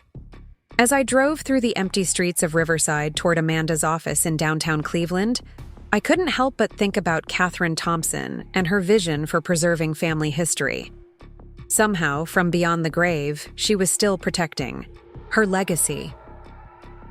Amanda's office was buzzing with activity despite the early hour. Her assistant was making copies of documents while Amanda herself paced behind her desk, phone pressed to her ear as she coordinated with the Historical Society representative. "Dr. Richardson will be here in 30 minutes, Amanda said as she hung up. She's the curator of Ohio Merchant Family Collections, and she has extensive documentation about Catherine's family and their historical contributions. More importantly, she has correspondence from Catherine herself expressing her wishes for the ring's preservation." Amanda handed me a cup of coffee and a thick folder of documents. "Jessica, I need you to understand what's about to happen. Patricia Hendricks has essentially walked into a trap of her own making by claiming the ring has no historical value while simultaneously trying to force its sale. She's violated several laws regarding the preservation of documented cultural artifacts. What does that mean for Tyler? It means her credibility is shot before we even get to the custody issue. When a lawyer makes false claims about easily verifiable facts, judges tend to question everything else they're arguing." At 8:30, we walked into the Cuyahoga County Courthouse together. The building's imposing marble columns and formal atmosphere made me feel small and vulnerable, but Amanda's confident stride beside me was reassuring. We were early, but Patricia Hendricks was already there, a sharp-featured woman in her 50s who exuded the kind of cold competence that probably intimidated most opponents. Margaret sat beside her lawyer, dressed in her most formal suit and wearing an expression of righteous determination. She barely glanced at me as we entered, but I could see the tension in her posture. This was her moment of truth, her final gambit to reclaim control over the Thompson family narrative, what Margaret couldn't see from her position at the plaintiff's table was the small group of people entering the courtroom behind us. Dr. Richardson from the Historical Society, carrying a briefcase full of documentation. Carol Patterson, who'd driven up from Riverside to provide testimony about Robert's mental state when he changed his will. And most surprisingly, Tyler himself, accompanied by David. Tyler caught my eye across the courtroom and gave me a small but determined nod. He was dressed in his best clothes and carrying himself with the serious dignity of someone much older than 14. David looked uncomfortable and conflicted, but Tyler's expression was resolute. Judge Maria Santos called the court to order, promptly at 9 o'clock. She was a woman in her early 60s with steel gray hair and the no-nonsense demeanor of someone who'd seen every kind of family dispute imaginable. "We're here today on an emergency motion filed by Patricia Hendricks. On behalf of Margaret Thompson," Judge Santos began. "Ms. Hendricks, you're claiming that the defendant is improperly retaining family property and that her continued contact with the minor child Tyler Thompson is psychologically harmful. Please present your case." Patricia Hendricks rose with theatrical confidence, clearly expecting this to be a straightforward matter of family law. "Your Honor, this case involves a simple issue of property rights and child welfare. The defendant, Jessica Williams, is improperly retaining a valuable family heirloom that belongs to the Thompson family. She's also maintaining an inappropriate relationship with Tyler Thompson that's preventing him from adjusting to his new family situation." Patricia gestured toward Margaret with obvious sympathy. "Mrs. Thompson is simply trying to recover property that rightfully belongs to her family and to protect her grandson from being caught in the middle of adult conflicts. The ring in question is a sentimental piece of jewelry with purely emotional value to the Thompson family." Judge Santos made a note and looked toward Amanda. "Ms. Rodriguez, how does your client respond to these claims?" Amanda stood, and I could see the slight smile playing at the corners of her mouth. "Your Honor, the plaintiff has made several factual errors that are easily verified. First, the ring in question is not merely a sentimental piece of jewelry. It's a documented historical artifact registered with the Ohio Historical Society as having significant cultural and historical value." Patricia Hendricks' confident expression flickered for the first time. She leaned over to whisper something urgent to Margaret, who looked genuinely shocked. Amanda continued, "Dr. Richardson, from the Historical Society is here today to testify about the ring's documented provenance and historical significance. The plaintiff's characterization of this artifact as having purely emotional value is not only incorrect, but raises serious questions about the accuracy of her other claims." Judge Santos turned to Patricia Hendricks. "Ms. Hendricks, were you aware that the ring in question is registered as a historical artifact?" Patricia's pause stretched uncomfortably long. "Your Honor, we were not made aware of any such registration." "Did you research the item's background before filing papers claiming it had no historical value?" We relied on our client's characterization of the property." Judge Santos's expression was not encouraging. "So you filed papers making specific claims about an item's value and significance without conducting independent verification?" "Your Honor, our client assured us—" "Ms. Hendricks, I'm not interested in what your client assured you. I'm interested in why you filed legal documents making factual claims you hadn't verified." Amanda seized the opening. "Your Honor, we'd like to call Dr. Richardson to testify about the ring's actual status and significance." Dr. Richardson was a woman in her 70s with white hair and the gentle authority of someone who'd spent decades studying Ohio's historical heritage. She approached the witness stand carrying a leather portfolio that looked almost as old as the documents it contained. "Dr. Richardson," Amanda began, "can you tell the court about your professional background?" "I'm the senior curator of the Ohio Historical Society's Merchant Family Collection. I have a doctorate in American history from Ohio State University, and I've spent 43 years studying and preserving artifacts from Ohio's founding families." "Are you familiar with the ring currently worn by Jessica Williams?" "Yes, I am. It's officially registered in our collection as artifact number MF 184723, cataloged as Art Deco Engagement Ring, Wellborn Family, circa 1925, historically significant, example of early 20th century American craftsmanship representing Ohio merchant family traditions." Amanda presented Dr. Richardson with a folder of documents. "Can you identify these papers?"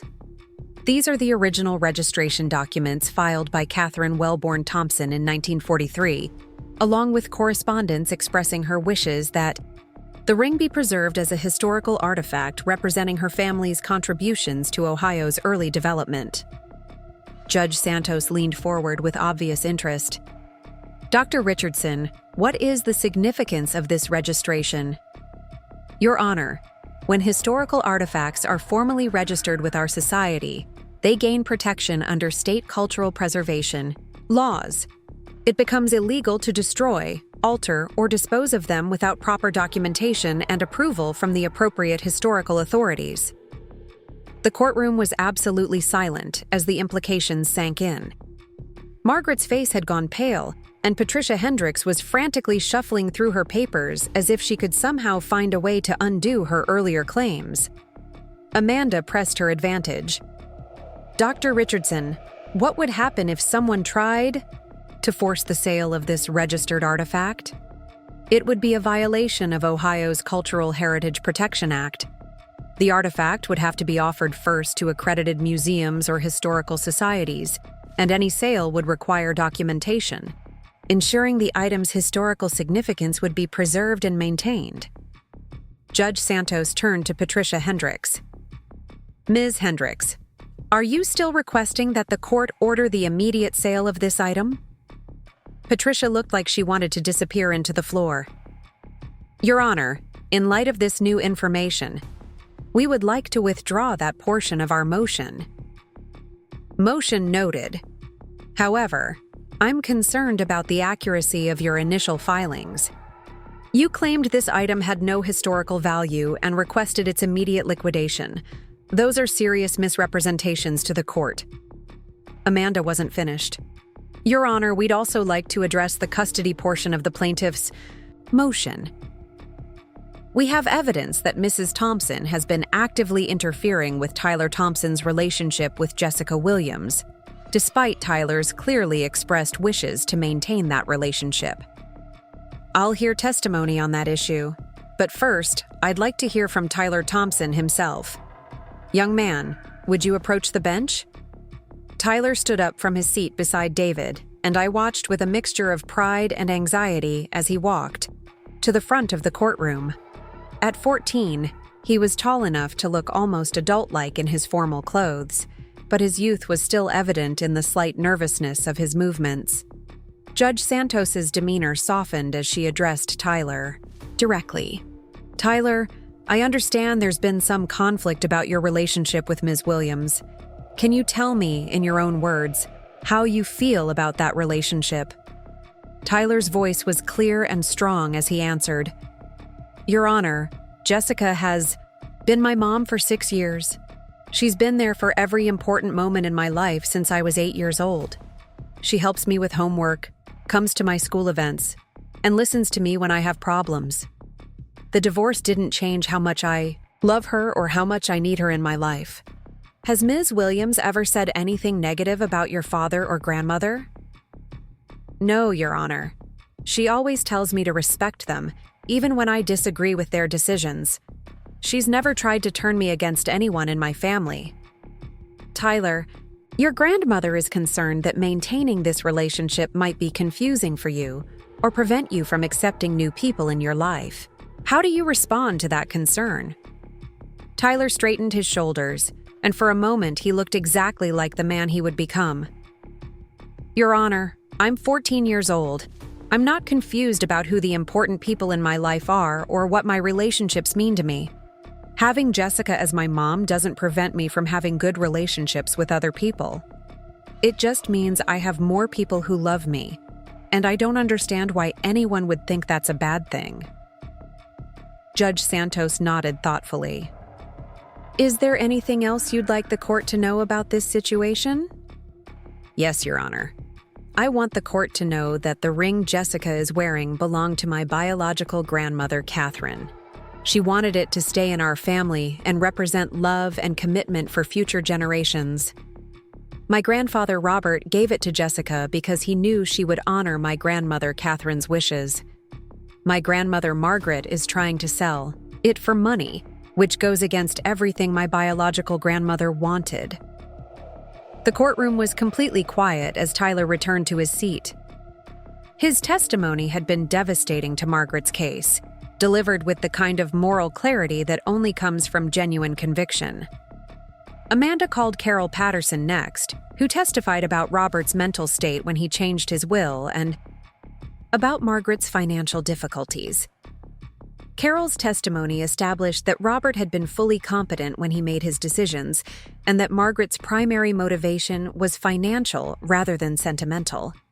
Finally, Amanda called me to testify about my relationship with Tyler and my commitment to honoring Catherine's wishes for the ring. I spoke about the years I'd spent raising Tyler, the countless moments of daily care and attention that had built our bond, and my determination to preserve his connection to his biological grandmother's legacy. When I finished, Judge Santos called for a brief recess to review the evidence. Margaret and Patricia Hendricks huddled together in urgent conversation, while Tyler came over to sit beside me. "How do you think it's going?" he asked quietly. "I think you were incredible up there," I replied. "You spoke your truth with courage and dignity. I meant what I said about the ring, Mom. Grandma Catherine would want you to have it, and she'd want me to have a relationship with someone who understands what family really means." When court reconvened, Judge Santos had clearly made her decision. After reviewing all the evidence presented today, I'm dismissing the plaintiff's motion in its entirety. The ring in question is a registered historical artifact that was legally bequeathed to Jessica Williams by Robert Thompson. The evidence shows that Mr. Thompson was fully competent when he made this decision, and that he acted in accordance with the original owner's documented wishes. She turned to Margaret with obvious disapproval. "Mrs. Thompson, I'm particularly troubled by your attempt to force the sale of a protected historical artifact. I'm ordering you to cease any further interference with Ms. Williams's possession of this item." Then Judge Santos addressed the custody issue. Regarding Tyler Thompson's relationship with Jessica Williams, I find no evidence that this relationship is harmful to the child. In fact, Tyler's own testimony demonstrates that this relationship provides him with important emotional support and stability.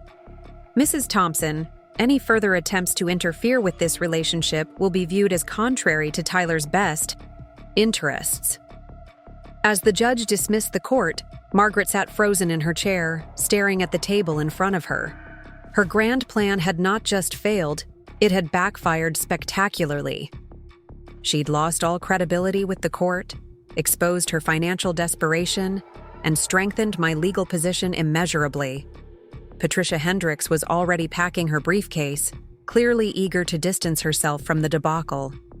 As they prepared to leave the courtroom, Margaret finally looked at me, and for the first time in 8 years, I saw something that might have been respect in her eyes. Outside the courthouse, Tyler hugged me tightly while David stood nearby, looking shell-shocked by the morning's events. "I'm proud of you for standing up for what you believed in," David said quietly. "And I'm sorry it took a courtroom to make me see what Tyler really needed." "What happens now?" Tyler asked. "Now we go home," I replied. "All of us, to our respective homes, and we figure out how to be a family that works for everyone." Dr. Richardson approached us as we prepared to leave. "Ms. Williams, I hope you understand the significance of what you're wearing. That ring represents 4 generations of Ohio women who believed in the importance of preserving family history and values." "I understand completely," I replied, "and I promise to honor that legacy." As we drove back to Riverside together, Tyler and I talked about the future. The legal battle was over, but the real work of rebuilding family relationships was just beginning. "Do you think Grandma Margaret will ever forgive me for testifying against her?" Tyler asked. "Tyler, you didn't testify against her. You testified for your own needs and feelings. That's what courage looks like, standing up for what's right, even when it's difficult."